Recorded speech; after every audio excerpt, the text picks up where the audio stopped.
ක්‍රිස්තුපූර්ව 6 වන සියවස දඹදිව කිමුල්වත්පුර අප තථාගත ගෞතම සම්මා සම්බුදු රජාණන් වහන්සේගේ පියාණන් වන සුද්ධෝදන මහරජතුමාගේ සහෝදර අමිතෝදන මහරජුගේ පුත්‍රයා වන පණ්ඩු ශාක්‍ය මහරජුගේ දියණිය බද්දකච්ඡායනා කුමරියයි ලංකාවේ රජකම් කළ විජය රජුගේ සහෝදරයා වන සුමිත්ත රජුගේ පුත්‍ර පණ්ඩුවාසුදේව කුමරා බද්දකච්ඡායනා කුමරිය සමග විවාහ වී ලංකාවේ රාජ්‍යත්වයට පත්වී මේ දෙපළට දරුවන් 11 දෙනෙක් ලැබුණාය.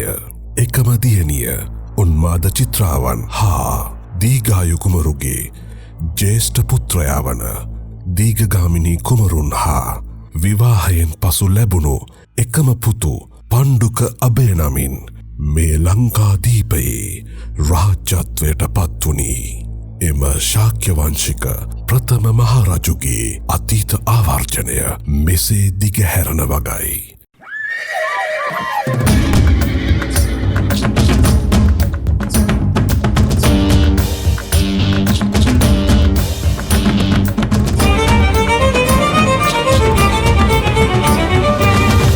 රැකුමට දේශයට ඕනෑ රජ පණ්ඩු මහවිරු පණ්ඩු කැලෑව රක්නට කැලේට ඕනෑ රජ පණ්ඩු මහවිරු පණ්ඩු ගොවිකම් කරනට ගොවියට ඕනෑ රජ පණ්ඩු මහවිරු පණ්ඩු මිනිසුන් රක්නට අපහට ඕනෑ රජ පණ්ඩු මහවිරු පණ්ඩු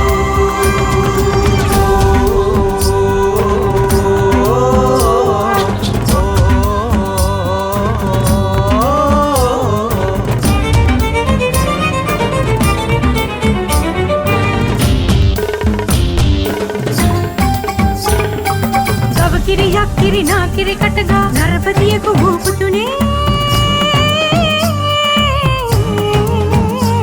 පණ්ඩු මහවිරු පණ්ඩු බුදු පැතුමෙන් දේශය සුරකින්නට වරම් ලැබූ වෙනු රජුනේ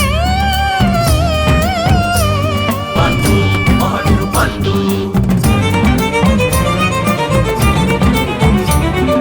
දේශය රැකුමට දේශයට ඕනෑ රජ පණ්ඩු මහවිරු පණ්ඩු කැලෑව රක්නට කැලේට ඕනෑ රජෙක් පණ්ඩු මහවිරු පණ්ඩු ගොවිකම් කරනට ගොවියට ඕනෑ රජෙක් පණ්ඩු මහවිරු පණ්ඩු මිනිසුන් රක්නට අපහට ඕනෑ රජෙක් පණ්ඩු මහවිරු පණ්ඩු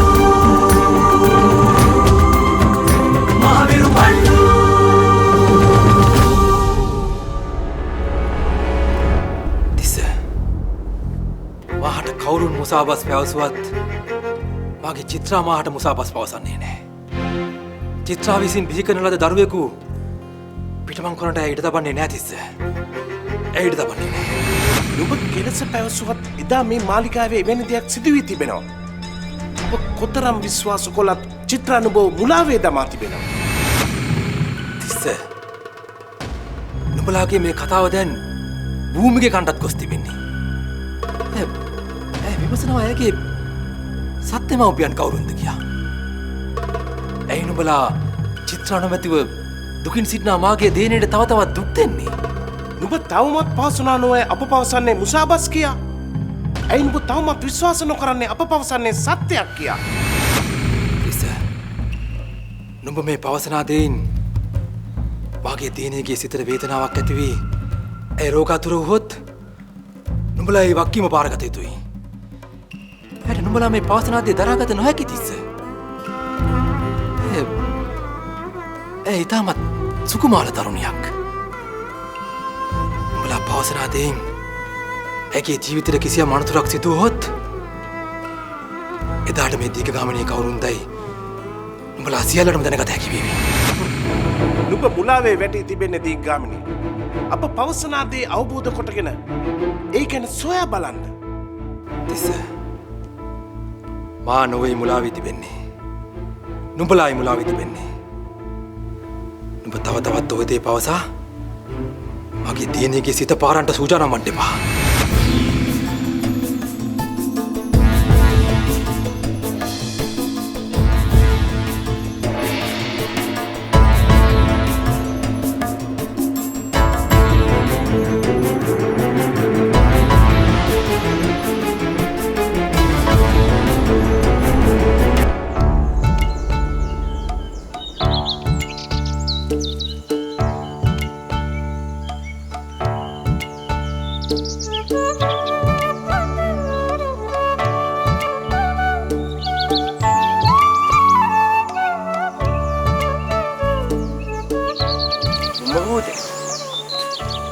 මට කුඹක භූතයෙන් දැනගන්න දෙයක්. හැබැයි කුඹක භූත මට හැබෑම දොඩන්න.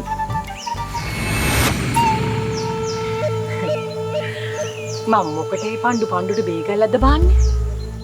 දන්න දෙයක් තියෙනවා නම් මම පණ්ඩුට දොඩන්න.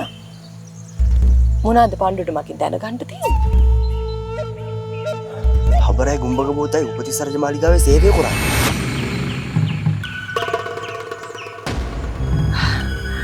පණ්ඩු සේවය කොලා තමයි පණ්ඩු. බොම් කාලෙකට ඉස්සරලා. ඇයි රජමාලිගාවේ සේවය කරන්නේ නතර කරේ? මේ හේන් කුඹුරු කරන්නේ. කුඹක භූතයෙන් මොකක් හරි වැරද්දක් පස්සේ දුනා.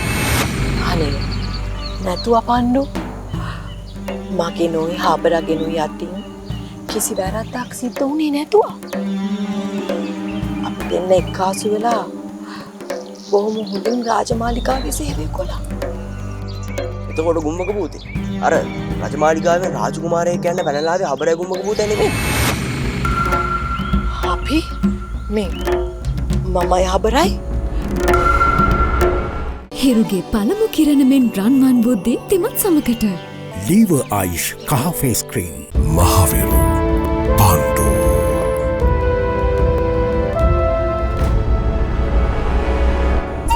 අපොයි නැතුව පණ්ඩු අපිටත් එන්න සිද්ධියක් ආරංචි වුණා තමයි. අපි ඒ වංකියෙම තමයි රාජමාලිගාවෙන් පිටමං වෙලා ආවේ. හැබැයි ඔය කියන කුමාරයා නම් පිටමං කරන් ආවේ අපි නෙමෙයි පණ්ඩු.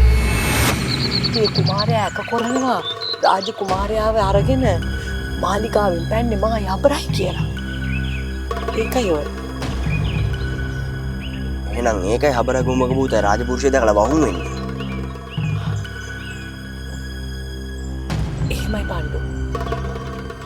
අපි මොකටයි නිස්කාරණී දඩුවම් විඳින්නේ පණ්ඩු? අපි ඒ දෙයට සම්බන්ධ නැහැ නෝ. ඉතින් ඇයි එහෙනම් රජමාලිගාවේ සේවය කරන්නේ නතර කරන්නේ? රජමාලිගාවේ සේවය කරන එකට වඩා මේ හේන් කුඹුරු කරන එක හොඳා කියලා හිතුවා. එහෙමයි පණ්ඩු. කිසිම නිදහසක් නැහැ නෝ රාජමාලිගාවේ සේවය කරනකොට. හිරපායන්ට කලින් නැගිටින්න ඕනේ. හැපියා ගන්නට වෙන්නේ මාරෑ දෙකොට ජාමීට. ඉතින් අපි කල්පනා කරා නේ දොර මඩලට ඇවිල්ලා හේනක් පූරක් කොටාගෙන ජීවත් වෙන එක හොඳා කියලා පණ්ඩු.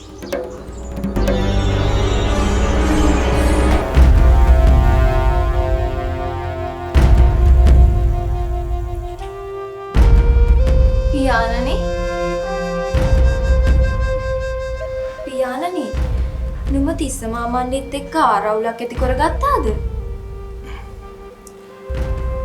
මම පියාණන්ට පැවසුව නොවැ තිස්ස මාමණ්ඩිත් එක්ක ආරවුල ඇති කරගන්න එපා කියලා. භූමි නුඹ ඒ ගැන හිතන්නට අවශ්‍ය නැහැ. නැවතත් තිස්ස මාමණ්ඩි පැමිණ නුඹට යම් යම් දේ පවසන එකක් නැහැ. අනේ පියාණනි මම නිසා කිසිවෙකු සමගින් ගැටුම් ඇති කරගන්න එපා. පියාණන්ට ඕන් හිරිහැර කරාවි. ඔවුන් මට කුමක් කරන්නද භූමි? මා ඔවුන් කිසිවෙකුටත් බිය නැහැ. මා මේ වනතෙක් දැන සිටියේ නැහැ නුඹට ඔවුන්ගෙන් මේ තරම් හිරිහැර සිදු වෙනවා කියා. ඇයි නුඹ මාට නොපවසා සිටියේ? ඔවුන්ගෙන් නුඹට මේ තරම් හිරිහැර කරදර සිදු වෙනවා කියා. මම නිසා පියාණන් කිසිවෙකු සමගින් පුරස්න ඇති කරගන්නවාට මම කැමති නෑ පියාණනි. පියාණනි මම පියාණන්ට පවසන්න සිටියේ. අපි මේ මාලිගයෙන් පිට වී දිගාමඩුල්ලට ගිහින් ජීවත් වෙමු. එය කෙසේ කරන්නටද භූමි? දිගාමඩුල්ල කියන්නේ නුඹට නුහුරුණු පුරුදු තැනක්. අපි එහි ගියොත් නුඹට මේ දැනෙන පාළුව තනිකම දෙගුණයක් වී නුඹේ හිතට දැනේ. මට දැන් ඒ පාළුව තනිකම හුරුයි පියාණනි. මට දැන් මේ මාලිගයේ වාසය කිරීමට එපා වී තිබෙන්නේ. එයට හේතුව තමයි නැන්දනියන්ලගෙත් මාමණ්ඩිලගෙත් ක්‍රියාකලාපය. නැවත නුඹට මම එවැනි හිරිහැර කරදර සිදුවන්ට ඉඩ තබන්නේ නැහැ. නුහුරු නුපුරුදු පළාතකට ගොස් ජීවත් වනවට වඩා නුඹට සුදුසු වන්නේ නුඹ උපන් මේ මාලිගයේ ජීවත් වීමයි. ඒ නිසා භූමි නුඹගේ හිතේ ඇති වුණ අදහස නුඹ ඉවත් කොට ගන්න. සිග්නල් චාකෝල් ලෙමන් දන්තාලේපය සුදුවන් දද්දපලක් ලබා දෙයි. සිරිලක සිනාසුරකේවා. මහවිරු පාණ්ඩු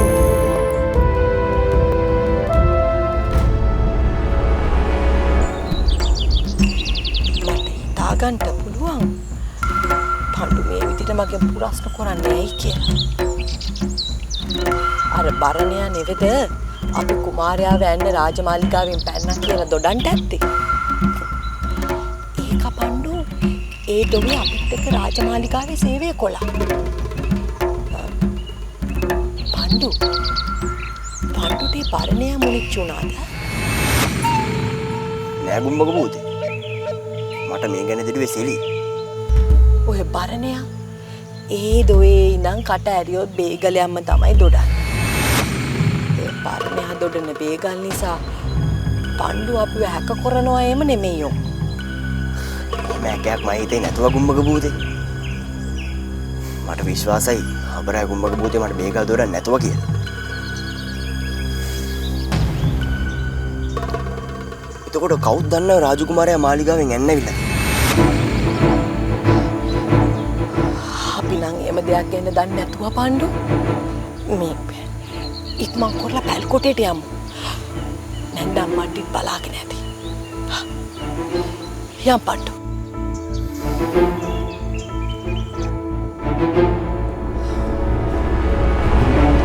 මම කැමති නෑ දැන් පියාණනි මේ මාලිගයට.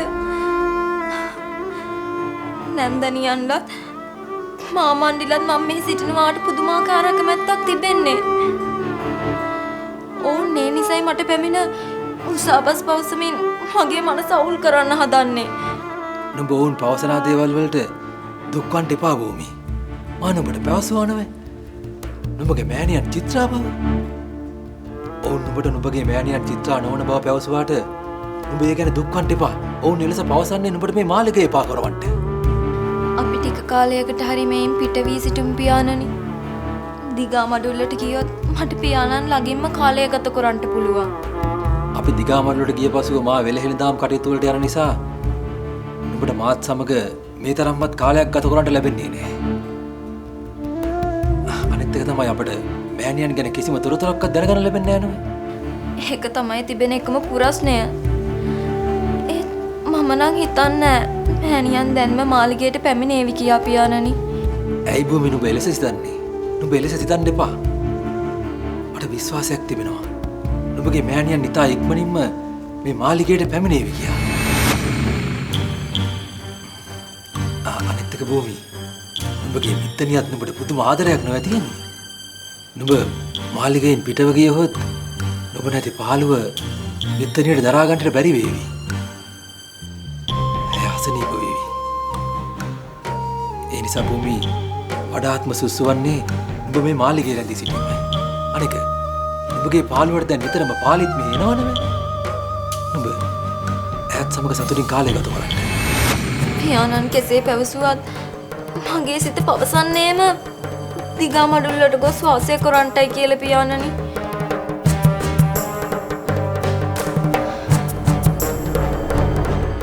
මහවිරු පාණ්ඩු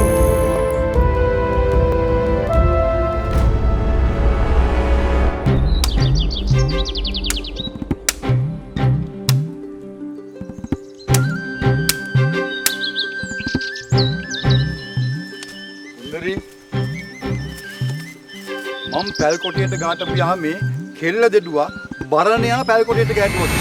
හැබෑවද? හැබෑව නම් තමයි මම ඇත්තෝ. මල යන්දි පැල් කොටේට ගෑටුවා. මං උඹට දොඩලා තියෙනවා නේව. බරණ යව පැල් කොටියට වද්ද ගන්නට එපාය කියලා. මේ හැමතැනම හක්කලං කරනෝ රාජපුරුෂය ඌ අල්ල ගන්න. බැරි වෙලාවක්වත් අපේ පැල් කොටේ ඉඳලා ඕකව අල්ලගත්තොත් රාජපුරුෂයෝ වැරදිකාරයෙක් වහන් කරගෙන හිටපු වරදට මාවත් කුදලගෙන ගිහිල්ලා දඟකෙයි දානවා. ඇයි මන් දොඩන එක උඹට වැටහෙන්නේ නැද්ද සුන්දරියේ? මං කොහොමද මම ඇත්තෝ කටක් කරලා දොඩන්නේ එකට එන්න එපායි කියලා. ඒකා මගේ මල යන්නේ නෙව. ඒකා පැල් කොටේට ගාටන්නේ මම නැති යාමයක් බලලමනේ. මම පැල් කොටේ රඳන යාමික ඕක ගෑටුවා නම් මං ඕකට දොඩන්නේ ආය 4 මායි මේ නොගාටන්න. මම ඇත්තෝ මයි මල යන්දි කරාපු වරදට සමාවක් ගන්නට හැකි කොරමයක් පෑදිලාලු තියෙන්නේ. මොකද්ද බං ඒ හරු? දුඩහන් බලන්න. හබරයි ගුම්බක භූතේ ගැන රාජමාලිකාවට ගොහිල්ලා මලයන්ඩි දොඩන්නයි සූජානන් වෙන්නේ. උන් දෙන්න ඉන්න තැනක් ගැන ඔය උත්තිය කුමාරයා හොයාලු ඉන්නේ.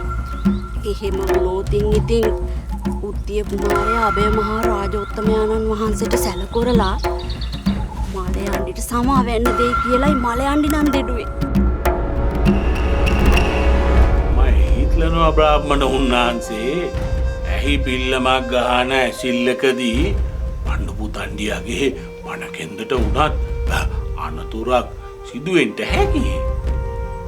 ඔබ දොඩාපු දෙයින් මට වැටහෙන්නේ පරිමුඛයෝ කුමාරයාට මොකක්කෝ කරදරයක් සිද්ධ වුණු පාටයි. එහෙම නේද? බ්‍රාහ්මණ උන්වහන්සේ මේ පෞගිය දොහක පණ්ඩු පුතණ්ඩියා ශිල්ප සාත්‍තර ඉගෙන ගන්නට කියලා ඔබ වහන්සේගේ ලෙනට ගාටලා ආපහු පැල් කොටේට ගාටද්දින් රාජපුරුෂයෝයි දාමරිකයෝ ටිකකුයි ඇවිල්ලා පණ්ඩු පුතණ්ඩියා එක්ක ගැටිලා තියෙනවා. පණ්ඩු පුතණ්ඩියා උන් සේරෝටම හොඳටම පහර දීලා.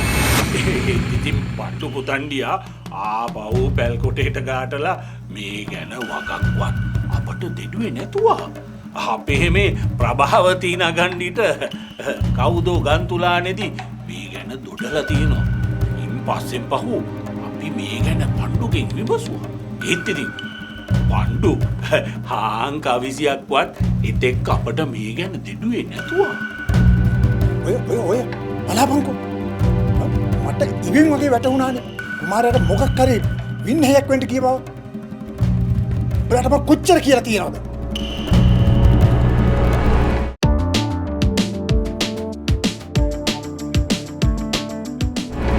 නාගරාණී මේ සූජානන් වන්නේ භූමිකින් උදව් උපකාර අරගෙන ඇගේ අදහස ඉෂ්ට සිද්ධ කරගන්න. භූමි කියන්නේ නාගරාණී හොඳින් දන්න අඳුරන කෙනෙක්ගේ දියණියක් වේ යුතුයි.